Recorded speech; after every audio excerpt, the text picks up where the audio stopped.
All of his co-workers were gone. What could it mean? Stanley decided to go to the meeting room. Perhaps he had simply missed a memo.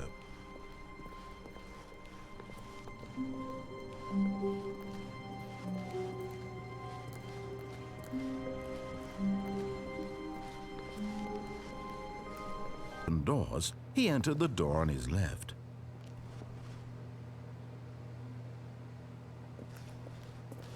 This was not the correct way to the meeting room, and Stanley knew it perfectly well. Perhaps he wanted to stop by the employee lounge first, just to admire it.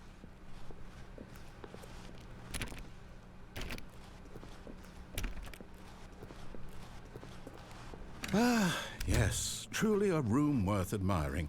It had really been worth the detour after all, just to spend a few moments here in this immaculate, beautifully constructed room. Stanley simply stood here, drinking it all in.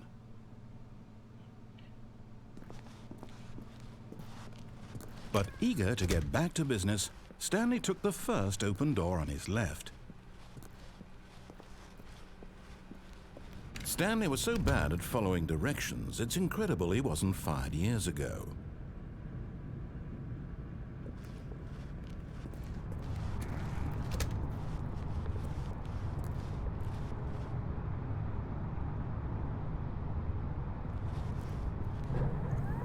Look, Stanley, I think perhaps we've gotten off on the wrong foot here. I'm not your enemy, really, I'm not. I realize that investing your trust in someone else can be difficult, but the fact is that the story has been about nothing but you all this time. There's someone you've been neglecting, Stanley. Someone you've forgotten about. Please, stop trying to make every decision by yourself. Now, I'm not asking for me, I'm asking for her. This is it, Stanley. Your chance to redeem yourself, to put your work aside, to let her back into your life. She's been waiting. That's her, Stanley. You need to... Oh, Stanley, is that you? Hold on, sweetie. Sorry to keep you waiting. I'm just pulling the bread out of the oven. All right. Okay, there we go. All right, now, I want you to come in and tell me all about your day. Gotcha. Oh, come on. Did you actually think you had a loving wife who'd want to commit their life to you? I'm trying to make a point here, Stanley. I'm trying to get you to see something. Come inside. Let me show you what's really going on here. This is a very sad story about the death of a man named Stanley. Stanley is quite a boring fellow. He has a job that demands nothing of him, and every button that he pushes is a reminder of the inconsequential nature of his existence. Look at him there, pushing buttons, doing exactly what he's told to do. Now he's pushing a button. Now he's eating lunch. Now he's going home. Now he's coming back to work. One might even feel sorry for him, except that he's chosen this life. But in his mind, he can go on fantastic adventures. From behind his desk, Stanley dreamed of wild expeditions into the unknown, fantastic discoveries of new lands. It was wonderful, and each day that he returned to work was a reminder that none of it would ever happen to him. And so he began to fantasize about his own job. First, he imagined that one day while at work, he stepped up from his desk to realize that all of his co-workers, his boss, everyone in the building had suddenly vanished off the face of the earth. The thought excited him terribly. So he went further. He imagined that he came to two open doors and that he could go through either. At last, choice. It barely even mattered what lay behind each door. The mere thought that his decisions would mean something was almost too wonderful to behold. As he wandered through this fantasy world, he began to fill it with many possible paths and destinations. Down one path lay an enormous round room with monitors and mind controls. And down another was a yellow line that weaved in many directions. And down another was a game with a baby. And he called it the Stanley Parable. It was such a wonderful fantasy, and so in his head he relived it again, and then again, and again, over and over, wishing beyond hope that it would never end, that he might always feel this free. Surely there's an answer down some new path, mustn't there be? Perhaps if he played just one more time. But there is no answer. How could there possibly be? In reality, all he's doing is pushing the same buttons he always has. Nothing has changed. The longer he spends here, the more invested he gets, the more he forgets which life is the real one.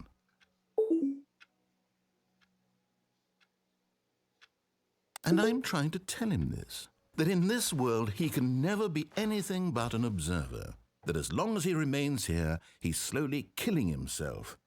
But he won't listen to me. He won't stop. Here, watch this. Stanley, the next time the screen asks you to push a button, do not do it.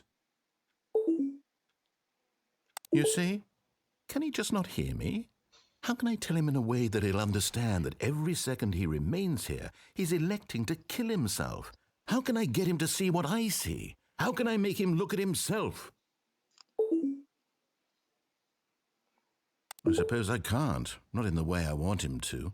But I don't make the rules. I simply play to my intended purpose, the same as Stanley. We're not so different, I suppose. I'll try once more to convey all this to him. I'm compelled to.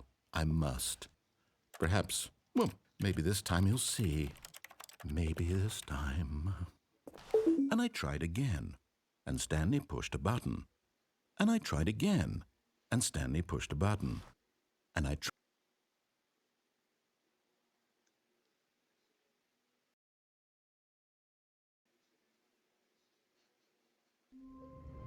Stanley? Stanley? The heck? All of his co-workers were gone. What could it mean?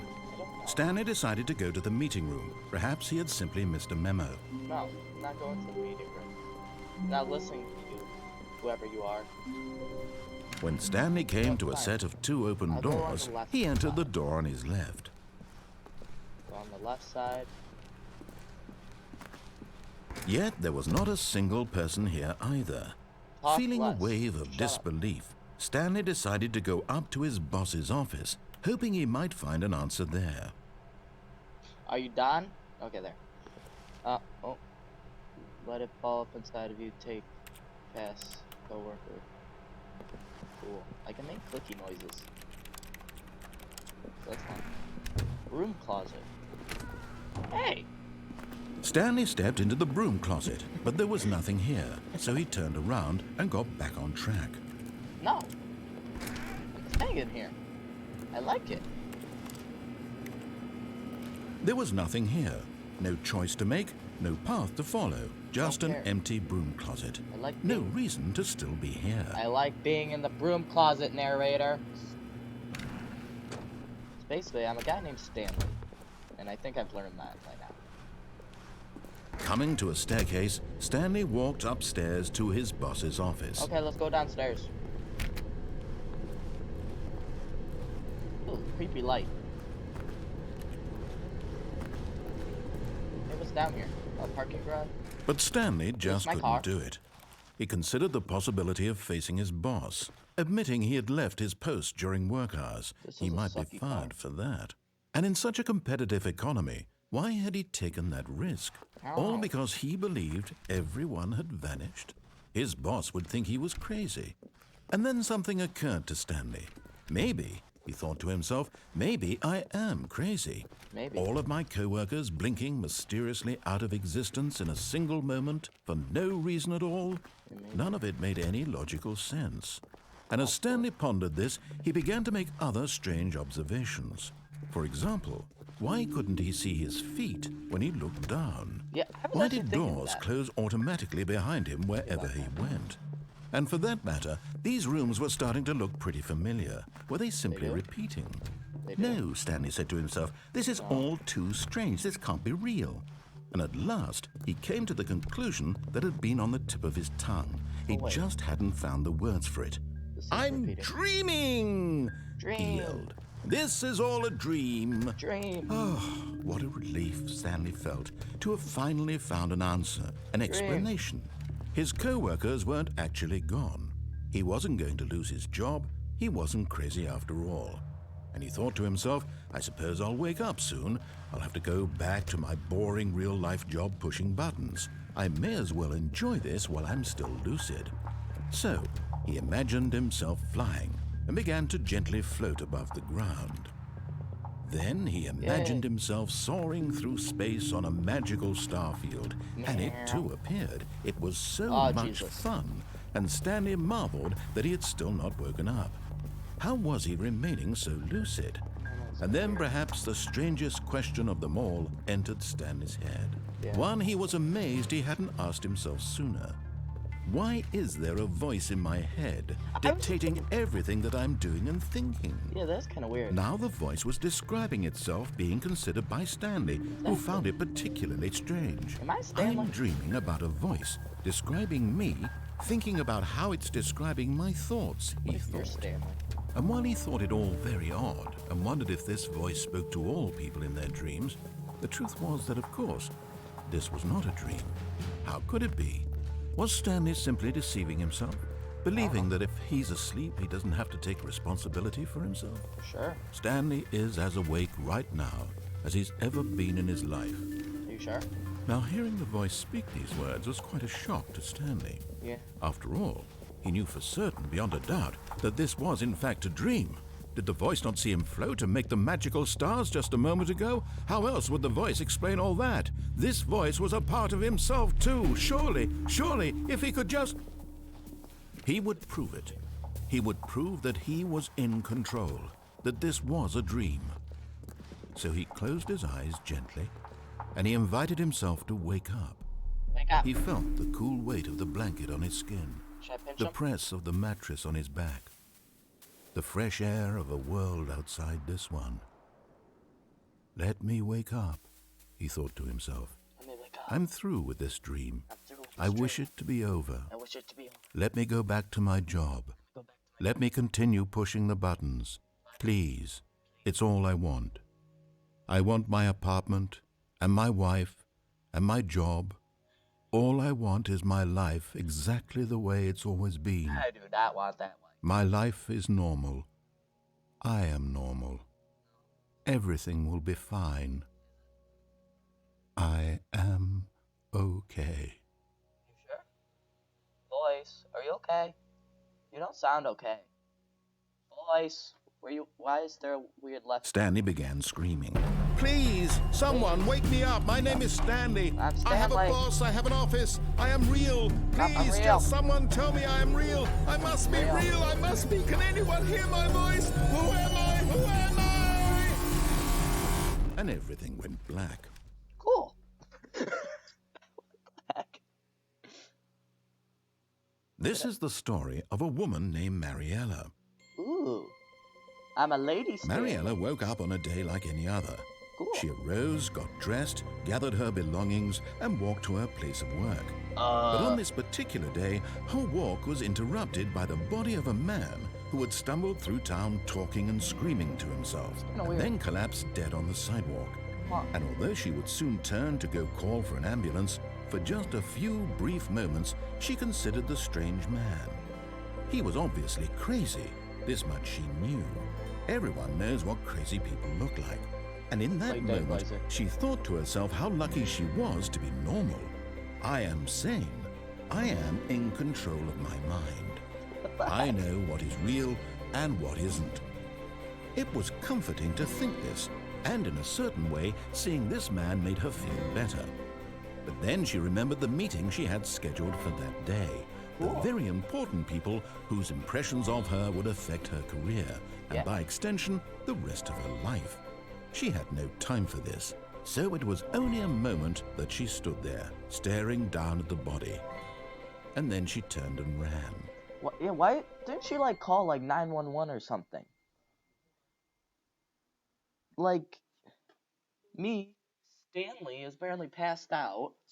Like, can someone help? Okay. Okay, this is what I think we do. I think we can't. Oh, yet. please. Are you really just doing this for the achievement? Yeah. Click a door 5 times. Is that all that you think an achievement is worth? No, no, That's an no, achievement. no, no. I can't just give these merits away for such little effort. A measly 5 clicks. Click. Now suppose you were to click the door 20 times. Ooh. I would say that's the kind of effort that warrants recognition. 2, 3, 4, 5.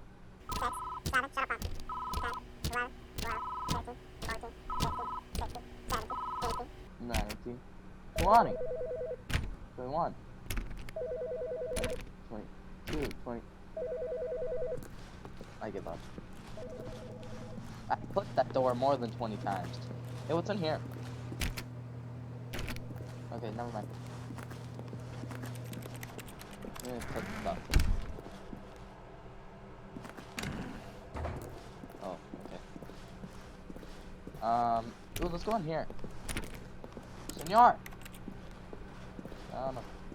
When Stanley came to a set of 5. 2 open doors, this was not the correct way to the meeting room, and Good. Stanley knew it perfectly well. Mm-hmm. Perhaps he wanted to stop by the employee lounge first, just to No. admire it.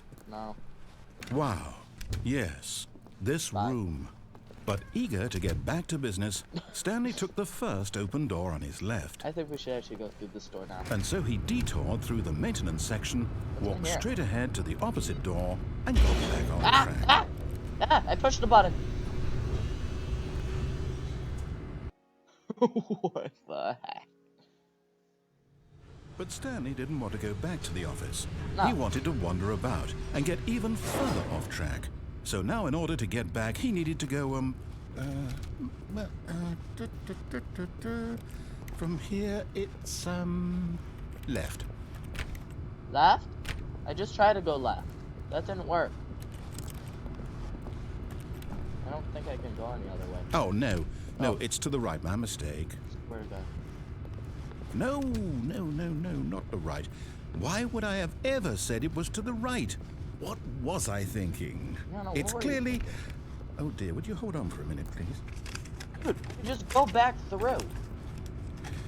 Now, let's see. We went down right, left, down, left, right. Yep, okay, yes. I've got it now. This story is absolutely, definitely this way. Ice cream.